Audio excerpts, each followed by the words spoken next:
here's a little pro tip. Make a relationship with the bank when you don't need any money.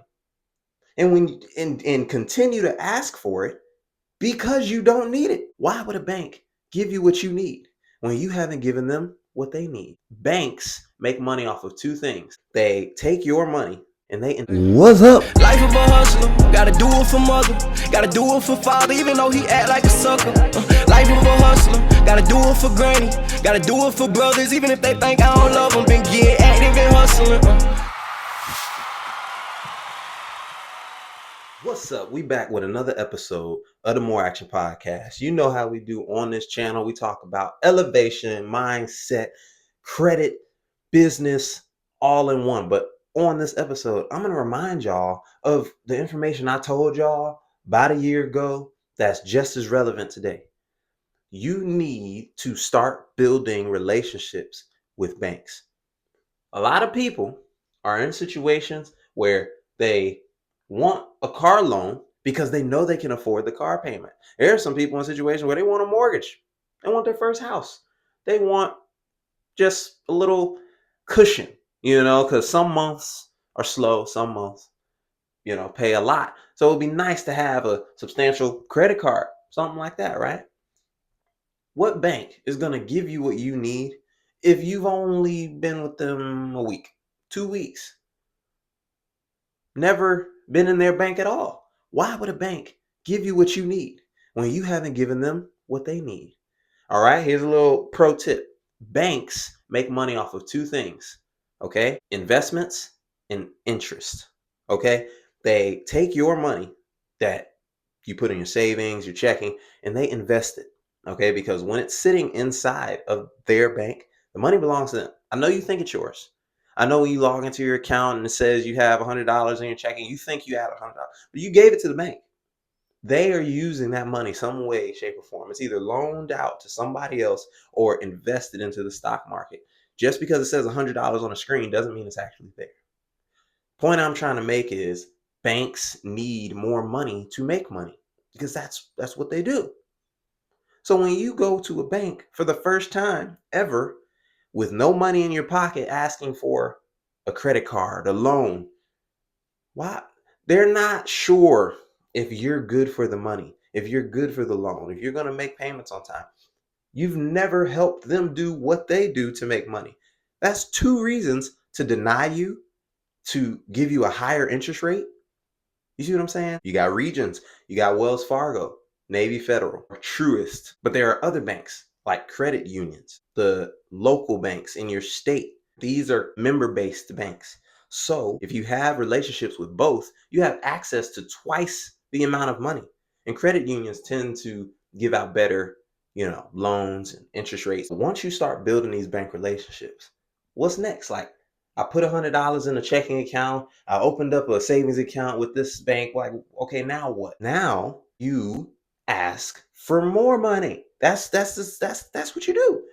People get into situations where they need money and then they go try to talk to the bank. Hey, can I get a loan? You need to make a relationship with the bank when you don't need any money. And continue to ask for it because you don't need it. If I ask you for a credit card and I had no reason to do that, I'm going to pay off all my bills on time. I'm probably going to not touch my savings. Maybe the credit card won't be maxed out. It might only be, a little bit of utilization here and there because I have money. There's no reason to dip into my savings, to pull all this money out of my checking account all the time unless I'm paying bills, to max out my credit card and be late on a payment. I don't need money, so the bank will actually give me more of it, right? I know some of you are saying right now, but I need money. Well, you need to go to work. You don't need to be going to a bank asking for any money. You need to get a job. You need to figure out what you're skilled at and create an offer around it to make some money, because you cannot get a top tier relationship with a bank without putting money into their cycle so they can do what they do with it. You see what I'm saying? Bank relationships are important, not just for now, but they're important for the future. People really underestimate what's going to happen in the next 3 years. You don't know if you're going to need an emergency $1,000 that you forgot to save. What if you had a credit card on standby that you don't really use, You put it in your wallet because you wanted to make sure you had the access when it was necessary, and now all of a sudden you need $1,000. Credit cards come in handy. You've heard about scams or mistakes in the shipping or something like that. If you purchase anything with a credit card, you have just bought something with the bank's money. They care a lot about their money. You ever used your debit card and something went wrong and you lost, some money because they charged you twice or whatever? The bank is not going to move as quick to get you your money back. The bank moves light speed to get their money back. See what I'm saying? It's the safest form of payment out there. Use credit to do everything. To establish credit with banks, multiple banks, yes, do create multiple relationships. This is not advice for one bank. This is advice for 2 to 3, 4 or 5 banks. Open up checking accounts with all of them. $20, $50 a bank. Let it sit, season for a couple of months. Go back with your LLC that you've created. Ask for a business checking account. Maybe start asking about credit on the business and personal side. You will be surprised how much banks will help you and, do for you after building a relationship with them. That being said, don't waste this year, okay, looking at the calendar, looking at your bank account, move up. Next time you get paid, don't just put it in your checking account. Don't just go shopping. Maybe take some of that money, spread it out, because you're not losing it. If you put it inside of another checking account, did you spend it? Nope. You can just go back and get it. But if you go buy a pair of shoes when you get paid, that money's gone. Invest in yourself. See what I'm saying?